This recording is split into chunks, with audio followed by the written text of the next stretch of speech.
네, 서해 공무원 피격 사건과 관련해서 YTN이 취재한 내용 먼저 전해드렸고 다시 파업 얘기로 돌아와서 대우조선해양 하청노조의 파업을 둘러싼 논란이 정치권 공방 또 시민사회 움직임으로까지 번지고 있습니다.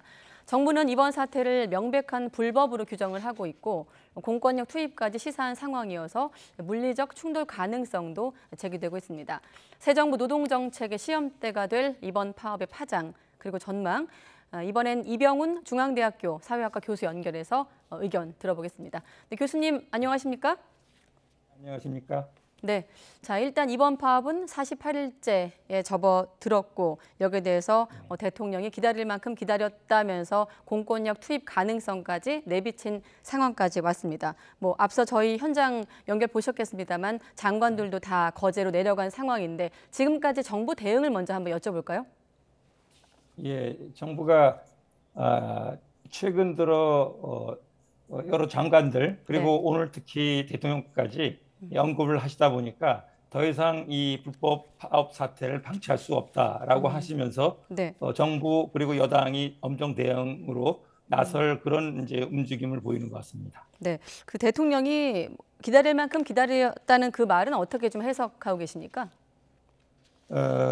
글쎄요, 지금 노사 협상이 한편으로 또 진행되고 있으니까 네. 노동조합이 좀 현재 사태에서 물러날 수 있게끔 하는 압박의 하나의 좀 의미로서 이런 말씀을 주셨는지 아니면 네. 더 이상 현재 같은 사태를 그대로 둘 수 없다라는 그런 좀 강력한 대응의 의지를 좀 표현하시는 건지. 근데 어쨌거나 아무튼 조만간 이번 사태가 수습되지 않으면은 정부가 뭔가 공권력 투입이라는 그런 최후의 수단을 좀 발휘하겠다라고 네. 하는 걸로 좀 비춰지긴 합니다. 네, 자, 이번 파업이 6월 2일에 시작이 돼서 48일째 접어들고 있는 상황이고 앞서 그 농성 중인 노동자들 같은 경우는 22일부터 이제 농성에 들어간 것으로 일부 노동자의 경우 알고 있는데 조금 더 구체적으로 하나씩 들여다보겠습니다. 지금 노조가 점거하고 있는 것이 도크 선박 건조장이거든요. 자, 이곳을 점거한 파업을 놓고 사법과 정부가 이제 불법이라고 내세우고 있는 논리인 건데 불법성에 대해서 좀 어떻게 보고 계십니까?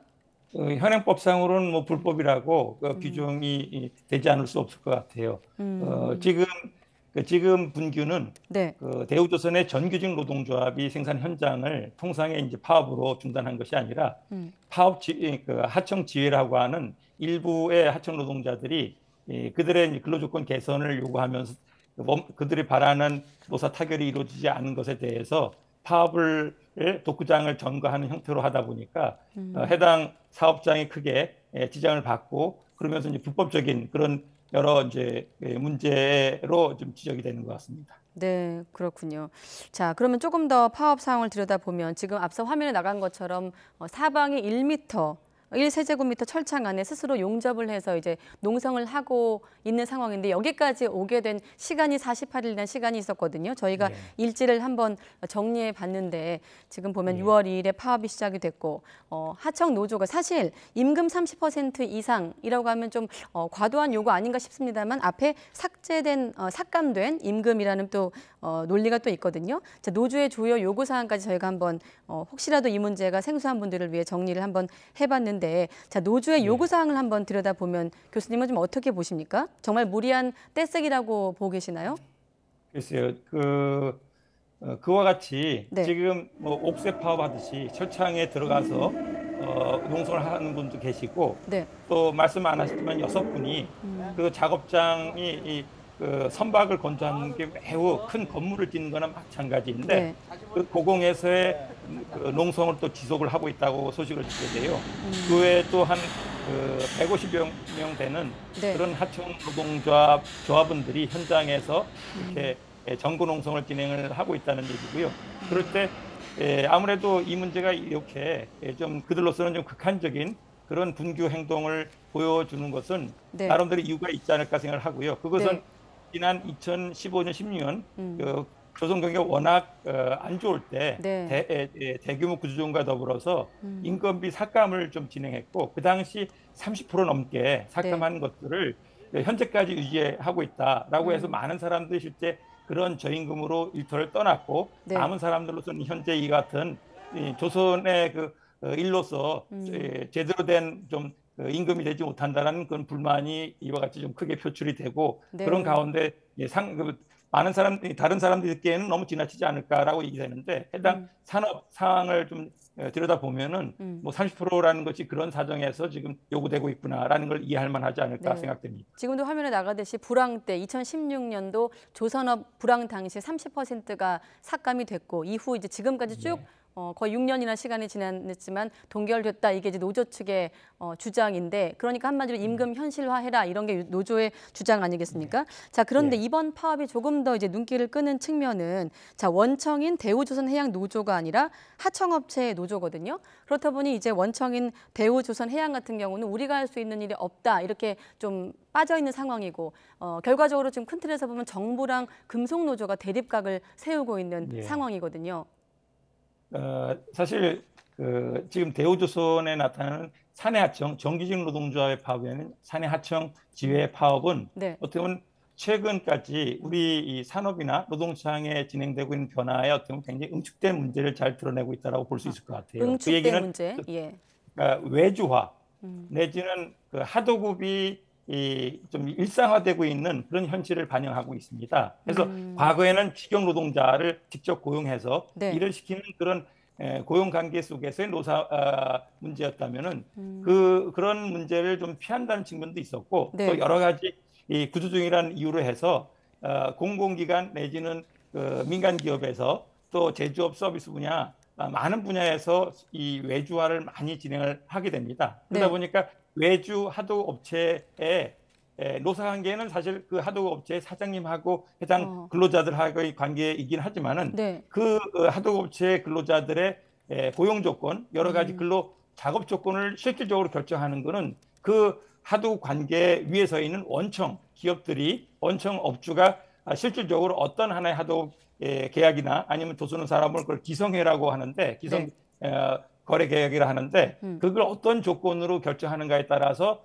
실제 하도급 업체, 외주 업체에서 일하는 사람들의 노동 조건이 결정이 되기 때문에 네. 진짜 사장 나와라라고 하는 그런 캠페인이 나올 정도로 어떻게 보면 원청의 그런 실질적인 그런 하나의 결정 영향력을 좀 고려하면서 이 교섭을 좀 이해할 필요가 있고요. 네. 또 대우조선은 또 현재 그 대주주인 산업은행이 어떻게 보면 그 대우조선의 경영진 뒤에서 네. 여러 이렇게 공공 부분이나 마찬가지이기 때문에 그 공공기관에 해당하는 그런 이제 임금 인상이라든가 근로조건의 또 원칙이 네. 적용이 된다라고 하다 보니까 그런 점에서는 대우조선 경영진뿐만 아니라 이제 그 뒤에 있는 그 산업은행의 여러 가지 입김이 지금 현재 같은 노사 문제를 더 복잡하게 내지는 어렵게 만들고 있다라는 지적이 나오고 있기도 한 것이죠. 자, 이번 파업 논란의 가장 좀 핵심적인 대목이 되기 때문에 다시 한번 짚어보면 외주 문제가 좀 응축되어 있다라고 말씀을 하셨거든요. 지금 장관들이 내려간 그 현장 사내 안에서는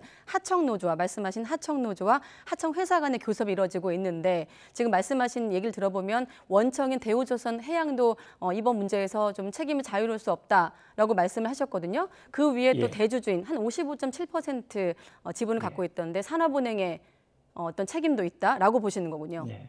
예. 아무래도 그 원청 대우조선, 대우해양조선 경영진이 어떤 하나의 하도급 계약 조건을 부여하는가에 따라서 임금 인상이라든가 여러 폭이 결정이 될 것이고요. 또 그 대우조선 경영진의 입장은 뒤에 또 대주주인 산업은행에서 어떤 식으로 이제 방침이 내려지는가가 다 작용이 된다고 봐야겠죠. 네, 일단은 지금 대화를 좀 지켜보겠다는 입장입니다만은 15일부터 하청 노조와 하청 회사 간의 이제 대화가 이루어지고 있는 거거든요. 사자 이제 대화가 이루어지고 있는 상황인데 어떻습니까? 좀 일단은 지금 보면 비공개 교섭이라고 하던데 교섭이 잘 좀 이루어질까요? 지금 분위기는 어떻게 보고 계십니까? 글쎄요, 좀 그 지금 상황은 매우 좀 걱정이 많이 되는 그런 상황 전개임은 또 분명한 편. 그 또 이런 노사관계가 크게 불거지고 사회적으로 크게 좀 그 이슈가 되거나 관심사를 끌게 되면서는 막판 교섭이라는 것이 또 그동안의 여러 갈등을 좀 또 막판에 치유하고 또 정리하는 그런 식의 타협이 이루어지기도 합니다. 그래서 이번 주 말까지가 아마 고비가 아닐까 싶은데요. 그때까지 좀 정리가 잘 되면 더 이상의 좀 파고기 없이 수습이 될 것 같고 그렇지 않을 경우에는 좀 매우 이 공권력의 투입에 따르는 그런 좀 불상사도 걱정이 됐고 또 이후에 강대강의 대결이 더욱더 더 악화되고 크게 대결 구도로 또 확산되는 그런 식의 사태도 좀 걱정이 되기도 합니다. 네, 이번 주가 최대 분수령이라고 보는 건 이제 23일 이후에는 여름휴가가 이어진다고 해요. 2주간의 여름휴가 예. 있기 때문에 노사 양측 모두 그때까지는 좀 해결을 보자는 공감대가 있는 상황인데 그럼 일단 지금 정부에서는 공권력 투입 시사까지 나온 상황인데 그때까지 좀 대화 과정을 지켜봐야 된다고 보시는 건가요?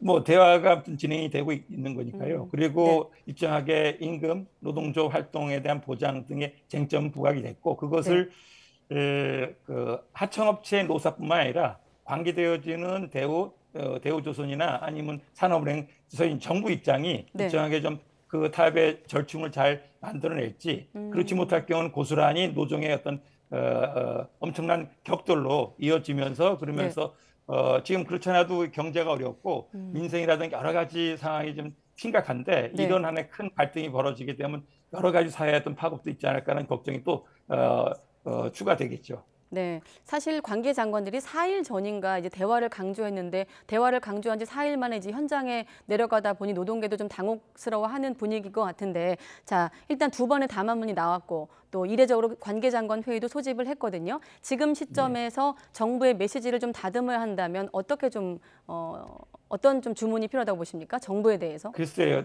그 정부로서는 이 사태의 장기화라든가 네. 아니면 또 아마 이제 노조의 불법 시위를 방치한다는 점에 대한 부담도 분명히 있을 겁니다. 네. 정부로서는 이제 법을 집행하는 그런 하나의 기관으로서 불법 사태가 이와 같이 지속이 된다는 것에 대해서도 큰 이제 문제로 느끼지 않을 수가 없는데요.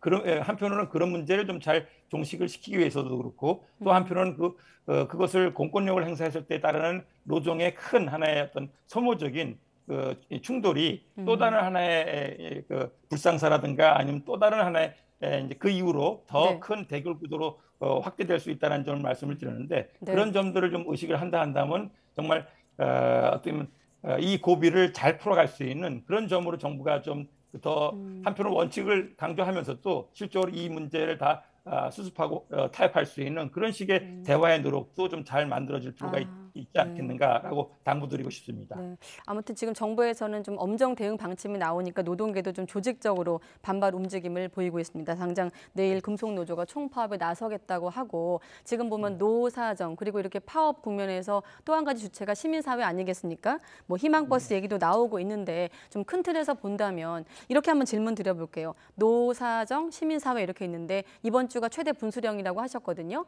아까 뭐 원청업체 책임도 말씀하셨고 지금 시점에서 좀 실마리를 푼다면 그 주체는 누가 돼야 된다고 보십니까? 아무래도 뭐 직접 당사자는 그 하청업체 노사일 텐데요. 근데 그들만 이 사태를 해결하기에는 그 문제가 간단치 않은 구조적인 하나의 배경을 말씀을 드렸던 거고요. 예. 또 이미 이 문제가 더욱더 큰 사회적인 이슈까지 이제 불거진 마당이 있고 그리고 직간접적으로 관여되고 있는 정부가 이 문제에 대해서 강경 대응으로만으로는 그 원만한 해결이 안 될 수가 있다는 점을 잘 유의하면서 그러면서 뭐 하여튼 최대한 대화 그래서 타협을 이뤄낼 수 있는 노력을 잘 보여주길 요청을 드립니다. 네, 자 끝으로 사실 이 사태 어떤 본질적인 질문은 아닙니다만 사회학과 교수이기 때문에 이번에 어떤 정부의 강경 대응을 놓고 최근에 어떤 지지율 하락, 좀 국정 동력을 잃은 것과 맞물려서 정부가 여론전에 나선 것 아닌가 이런 좀 비판적인 시각도 있거든요. 교수님은 어떻게 보십니까? 뭐 그런 면도 다분히 있겠죠. 과거에 특히 그 노동계하고 좀 각을 세운 보수 정부에서는 그 노동조합의 문제점이라든가 아니면 뭐 과도한 근로자들의 요구에 대해서 경제를 우선시하는 그런 식의 여론이라든가 그런 대응을 보여왔는데요. 그런 것들이 그 과거의 어떤 역사를 되돌아보고 교훈을 삼는다 한다면 그것들이 그리 일하는 현장에 있는 사람들의 충분히 동의나 아니면 그 사람들의 공감을 얻어내지 못한다 한다면 그 불필요한 하나의 갈등만 노정 갈등만 부추기고 그런 식의 갈등 비용만 치르는 경우가 많았기 때문에 지금 그 상황이 어렵다 해서 그걸 노동계하고 어떤 더 갈등을 만들어내면서 그 사태를 모면하겠다는 식의 얘기는 좀 잘못된 그런 접근으로 우리가 좀 그동안의 과정을 좀 성찰할 필요가 있다는 말씀을 드리고 싶습니다. 네, 알겠습니다. 자, 일단 15일부터 진행되고 있는 사자 협의회 대화 과정을 좀 지켜보겠습니다. 네, 이병훈 교수님이었습니다. 교수님 고맙습니다. 예.